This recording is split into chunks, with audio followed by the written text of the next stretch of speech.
अब क्या देख लेते हैं कि ये जो न्यूरोट्रांसमीटर है बार बार यहां से वेसिकल्स बर्स्ट कर रहे हैं और सिनेप्टिक क्लेफ्ट में हमारे न्यूरोट्रांसमीटर आकर के जमा हो रहे हैं, तो उनका क्या होगा। तो न्यूरोट्रांसमीटर देखिए, न्यूरोट्रांसमीटर कितने टाइप के लिए हो सकते हैं, तो एक मैंने बता दिया ऑलरेडी, एक होते हैं एसिटाइल कोलिन, एसिटाइल कोलिन, ठीक है, पहले इसके लिए ले लेते हैं। तो अब मान लिया कि यहां पर में बार बार जो है सिग्नल्स जा रहे हैं, ऊपर से इंपल्सेस आ रहे हैं, मतलब signals in the form of हम केमिकल सॉरी ये कैल्शियम आयन की तरफ बोल रहे हैं, वो जा रहा है, वेसिकल्स नीचे की तरफ आ रहे हैं और यहां पर पूरा का पूरा भर चुका है, ये जो थे यहां पर पूरा न्यूरोट्रांसमीटर बना हुआ, फिर वो बार बार जाएगा। तो क्या होगा, बाद में वो डिग्रेड करना स्टार्ट कर देता है, कुछ डिग्रेड, यहां पे कुछ एंजाइम पाए जाते हैं, ये जो पोस्ट सिनेप्टिक मेम्ब्रेन है ना, यहां पे पाए जाते हैं कुछ enzyme, post synaptic membrane secrete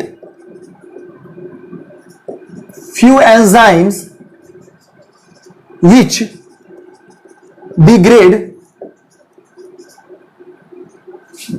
the neurotransmitter ठीक है, ये तो अलग चीज है, ठीक है। जैसे कि जैसे कि वैसे एंजाइम की अगर हम बात कर ले, एसिटाइल कोलिन के लिए कौन सा एंजाइम है, तो एसिटाइल कोलिन के लिए होगा, ये फर्स्ट स्टेप है, एसिटाइल कोलिन के लिए क्या हो जाएगा, उस एंजाइम का नाम होगा एसिटाइल कोलिन एस्टरेज, ठीक है। एसिटाइल कोलिन एस्टरेज एंजाइम है जो कि एसिटाइल कोलिन को डिग्रेड करने में हेल्प करता है। यहीं पे अगर रहे एड्रीनैलिन को कौन डिग्रेड करेगा, एड्रीनैलिन को डिग्रेड करेगा कौन, मोनो, ये होगा मोनो अमाइन ऑक्सीडेज एंजाइम है जो एड्रेनालिन को डिग्रेड करेगा, ठीक है। डिग्रेड कर दिया। अब यहां पे कुछ जो है न्यूरोट्रांसमीटर तो डिग्रेड हो गए, कुछ न्यूरोट्रांसमीटर क्या होते हैं, यहां पर में जाके एब्जॉर्ब हो जाते हैं। अब क्या सेकंड स्टेप में इसके क्या लिख दूं मैं, फर्स्ट क्या होता है, फर्स्ट में तो लिख दिया, सेकंड स्टेप में ये लिख सकते हैं कि फ्यू न्यूरोट्रांसमीटर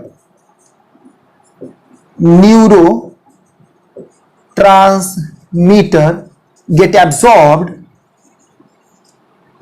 absorbed by क्या है, प्री सिनेप्टिक मेम्ब्रेन के द्वारा, प्री सिनेप्टिक मेम्ब्रेन, ठीक है, जो बाद में जाकर के क्या बताएंगे, बाद में फिर से वेसिकल्स बना सकते हैं, which further form new vesicles बनाने में हेल्प करेंगे। इंडोसाइटोसिस के द्वारा ये सब सारी चीजें कंप्लीट होगी। तो हम लोगों ने क्या देखा, सबसे पहले पूरा का पूरा अगर हम कंपाइल करें, एक एक्सट्रैक्ट देखें, समरी देखें, तो क्या देख सकते हैं कि सबसे पहले इंपल्सेस जनरेट होते हैं। इंपल्सेस पहले क्या होता है, रेस्टिंग फेज में होता है हमारा पूरा का पूरा neurons, first neuron, second neuron, जैसे इंपल्सेस आया तो उसको थ्रेशोल्ड मिल गया और वहां पे गेट जो है ओपन हो गया, वोल्टेज गेटेड था कैल्शियम के लिए, वोल्टेज जैसे ही मिला थ्रेशोल्ड, वो तुरंत जो है गेट ओपन हो गया, कैल्शियम अंदर जाना स्टार्ट कर दिया। जैसे कैल्शियम अंदर जाता है तो ये जितने वेसिकल्स है वो बाहर की तरफ आना स्टार्ट, यानी कि ये जो मेम्ब्रेन है वहां पर में आ जाता है, वो हो जाते हैं एक्सोसाइटोसिस बर्स्ट होकर के वहां पर में पूरा का पूरा जो है न्यूरोट्रांसमीटर आकर के जमा हो जाता है यहां पर में, ये जो सिनेप्टिक क्लेफ्ट है वहां पर में। अब उसको कैच करता हमारा जो केमो रिसेप्टर है, उसको कैच कर लिया, रिसेप्टर कैच करके इसको नीचे की तरफ, अब उसमें पूरा कंडक्शन होना स्टार्ट हो जाएगा। सोडियम पोटेशियम वाला जो बताया था पोलराइज्ड रहेगा, फिर डीपोलराइज होगा, फिर रिपोलराइज होगा, फिर क्या रिफ्रैक्टिव पीरियड वगैरह जो सारी चीजें होंगी और होते होते कंडक्शन होना स्टार्ट हो जाता है। अब ये सारी चीजें हो गई तो क्या होता है इसमें कि ये जो चीजें हैं यहां पर में, अब अगर बच गया न्यूरोट्रांसमीटर वहां पर में जमा होता गया, तो बाद में कुछ डिग्रेड हो जाते हैं, जो कि एंजाइम, जो डिग्रेडिंग एंजाइम है, सीक्रेट होता है, पोस्ट सिनेप्टिक मेम्ब्रेन उसको सीक्रेट करते हैं, जिसके द्वारा डिग्रेड हो जाता है। प्री सिनेप्टिक मेम्ब्रेन क्या करते हैं, अगर हम बात करें प्री सिनेप्टिक मेम्ब्रेन के बारे में, तो वो क्या करते हैं, इसको ये वाले पार्ट को रीअब्सॉर्ब करने के काम करते हैं। किसको, तो न्यूरोट्रांसमीटर को रीअब्सॉर्ब करते हैं। पोस्ट ने क्या करा, एंजाइम बनाया, डिग्रेड कर दिया, प्री ने क्या रीअब्सॉर्ब कर लिया और उसको बाद में फिर से नया जो अपना बनेगा वेसिकल्स उसको बनाने में हेल्प करते हैं। ये चीजें हम लोगों ने देख ली। अब बात कर लेते हैं क्या कि अगर मान लेते हैं कि न्यूरॉन्स अगर ऊपर से नीचे यूनिडायरेक्शनल क्यों होता है, इसके बारे में भी बात कर लेते हैं।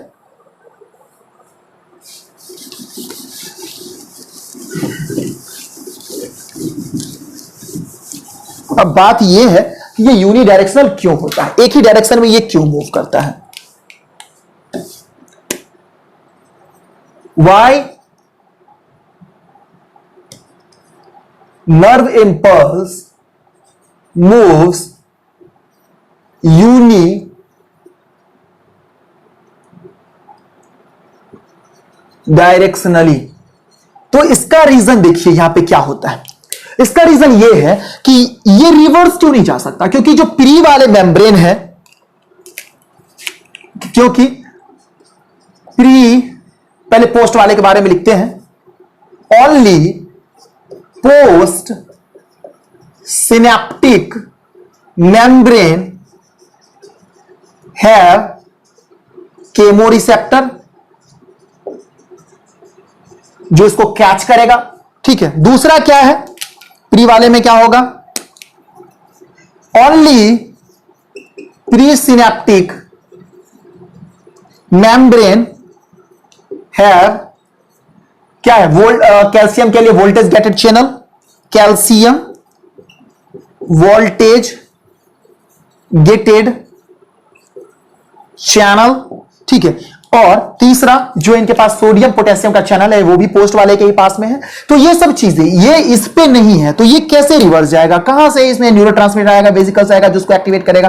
तो अगर आ भी गया तो यहां पे अगर मान लेते हैं कि सिनेप्टिक क्लेफ्ट में भरा हुआ है अपना न्यूरोट्रांसमीटर, तो यहां से रिवर्स जाना चाहिए, नहीं जा पाएगा क्योंकि इसके पास केमोरिसेप्टर है ही नहीं, केमोरिसेप्टर नहीं है। तो वो सेंस से मेन है कि केमोरिसेप्टर का होना, केमोरिसेप्टर जिसका रहेगा वो अट्रैक्ट करे, उस डायरेक्शन में चीजें मूव करना स्टार्ट कर देती हैं, ठीक है। तो ये चीजें हम लोगों ने एक एक करके पूरा का पूरा देख लिया है। अब कुछ कॉमन सी चीजें हैं, जैसे मैंने क्या बताया था कि अगर हम बात करते हैं केमिकल साइनेप्स के बारे में, तो इनके बीच का जो स्पेस होता है, यानी सिनेप्टिक क्लेफ्ट का जो स्पेस होता है, सिनेप्टिक क्लेफ्ट के बीच का स्पेस है वो कितना है, 20 to 30 नैनोमीटर होता है, 20 to 30 नैनोमीटर है। तो ये क्या है कि जंप नहीं कर सकते यहां से यहां तक में, क्योंकि इनके बीच का डिस्टेंस है, जंपिंग डिस्टेंस है, देखिए ना, plus plus plus plus minus minus minus, कितना कम डिस्टेंस होता है। इनको जंप करने की कैपेसिटी उतनी तो है नहीं, इतना ज्यादा रेंज जो है ये तय करे, इतना ज्यादा रेंज में तय करे, यहां से यहां नहीं हो सकता। तो न्यूरोट्रांसमीटर के थ्रू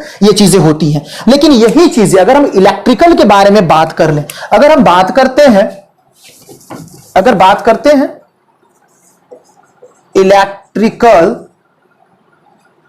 साइनेप्स के बारे में, तो वहां पे क्या होता है, सिनेप्टिक क्लेफ्ट के बीच का स्पेस होता है 0.2 नैनोमीटर होता है स्पेस, ठीक है। तो यहां पे क्या होगा, जो आयन होंगे या चार्ज होगा वो डायरेक्टली मूव कर सकता है, जंप कर सकता है। जैसे मैंने बताया था, क्या माइलिनेटेड वाला याद है, माइलिनेटेड वाला पार्ट, माइलिनेटेड में ये देखिए ये पार्ट है और ये चीजें यहां से यहां तक मूव जंप करती थी। यहां पे मान लेते हैं कि ये पॉजिटिव रहता है, नोड ऑफ रेनिवियर में पॉजिटिव, ये पॉजिटिव निगेटिव निगेटिव निगेटिव, ये कैसे जंप करता है, यहां से चीजें यहां पे आती थी और यहां से जंप, यहां से जंप, मतलब यहां से फिर ऊपर जाती थी, फिर यहां से जंप, फिर ये चीजें इधर गई, इधर से इधर जंप होता था, ये सब चीजें बताई थी।